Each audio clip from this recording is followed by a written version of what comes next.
ایک بندہ آ گیا، غیر مسلم تھا، تو کہنے لگا میرے کچھ سوالوں کے جواب میں پر کسی نے دیے نہیں کبھی. تو جب اس نے آ کے بہت بڑا دعویٰ کیا کہ اگر کوئی میرے سوال کا جواب دے تو میں مان جاؤں، تو پھر مسلمانوں نے کہا کہ نہیں، تو نے بڑا ہی دعویٰ کر دیا، تو شے ہی کوئی نہیں. وہاں تو بڑے بڑے مان گئے. تو ہمارے ساتھ حضرت مولا علی شیر خدا کے پاس لے گئے، تو اس نے بڑے بڑے مشکل سوال کیے. پہلی بات وہ کہنے لگا آپ مجھے دو ایسے دوست بتائیں جن میں کبھی لڑائی نہیں ہوئی. تو حضرت علی کہنے لگے تو بڑے دعوے کر رہا تھا کہ میں بڑے لمبے سوال پوچھوں گا.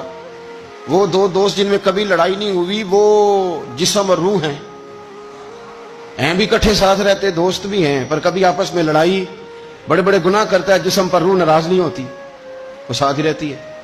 اس کی آنکھیں کھل گئی، اس کو تو کبھی جواب ہی نہیں ملا تھا. کہنے لگا اچھا وہ دو ایسے دوست پھر بتائیں جن میں کبھی صلح نہیں ہوئی. تو فرمایا وہ موت اور حیات ہیں.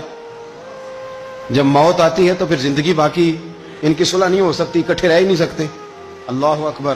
وہ کہنے لگا یہ تو کمال ہو گئی. اب وہ ذہن کھل گیا. کہنے لگا جی اور پوچھ لوں؟ فرمایا تیرا ہی دعویٰ تھا دو پوچھنے، میں تیار ہوں، تو 100 بھی پوچھ. کہنے لگا وہ بی بی جس نے چند لمحوں میں بچہ پیدا کر دیا، فرمایا یہ بھی کوئی مشکل بات ہے؟ وہ حضرت مریم ہے. 1 منٹ میں حاملہ ہوئی تھی، اگلے منٹ میں اللہ تعالیٰ نے انہیں تھوڑی سی تکلیف سے گزارا، اور اگلے منٹ میں حضرت عیسیٰ پیدا ہو گئے. وہ مشکل بات ہے؟ کہنے لگا جی وہ دو چیزیں جو حرکت نہیں کرتی، فرمایا یار جلدی پوچھ، ٹائم نہ ضائع کر، جلدی پوچھ. وہ دو چیزیں جو حرکت نہیں کرتی وہ زمین آسمان ہے. اس نے کہا وہ دو چیزیں جو ٹھہرتی نہیں، فرمایا وہ سورج اور چاند ہے، جو حرکت ہی کرتے رہتے. کہنے لگے اچھا وہ بتائیں جی جو کھا تو بڑا کچھ کیا پر پیا اس نے کچھ بھی نہیں. تو حضرت علی فرمانے لگے وہ حضرت موسیٰ علیہ السلام کا عصا ہے، جادوگروں کے سانپ سارے ہی کھا گیا پر پانی کا گھونٹ بھی نہیں پیا.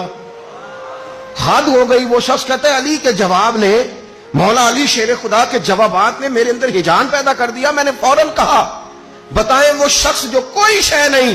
تو حضرت علی کہنے لگے جو میرے نبی کا کلمہ نہ پڑھے وہ کوئی شے نہیں. کہنے لگے وہ بتائیں جو بڑی شے ہو. فرمایا جو چاہے کہ اس کی عزت کعبے سے بھی زیادہ ہو جائے اور وہ بڑی شے بن جائے تو وہ محمد عربی کا کلمہ پڑھ جائے. کافر کوئی شے نہیں اور مومن ہے بڑی شے. اس نے ہاتھ آگے بڑھایا، کہنے لگا پھر پڑھائیے مجھے بھی کلمہ.